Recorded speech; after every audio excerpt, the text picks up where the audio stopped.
परवा रात्री भालदारपुऱ्यात दंगल उसळली होती। सुमारे 500 जणांचा जमाव घोषणा देत दगडफेक करीत होता। परिस्थिती नियंत्रण आणण्याकरता पोलीस उपायुक्त निकेतन कदम, पोलीस उपायुक्त शशिकांत सातव, पोलीस उपायुक्त अर्चित चांडक यांच्यासह पोलीस निरीक्षक मच्छिंद्र पंडित, नितीन राजकुमार, पोलीस उपनिरीक्षक व 5 कर्मचारी व दंगल नियंत्रण पथकातील एक महिला पोलीस तिथे गेले। जमावाने पोलिसांवर दगडफेक करायला सुरुवात केली। त्यात शिवीगाळ सुद्धा सुरू झाली। पोलिसांवर हल्ला चढवला, त्यांना मारहाण केली।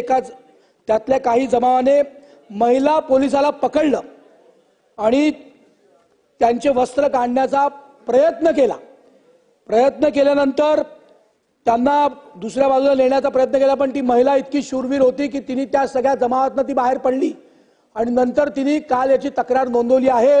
माझी आपल्या माध्यमातून सरकारला, माननीय मुख्यमंत्र्यांना, माननीय गृहमंत्र्यांना विनंती आहे की त्याचा सीसीटीव्ही फुटेज आहे तो सगळा पोलिसांकडे आम्ही दिला आहे।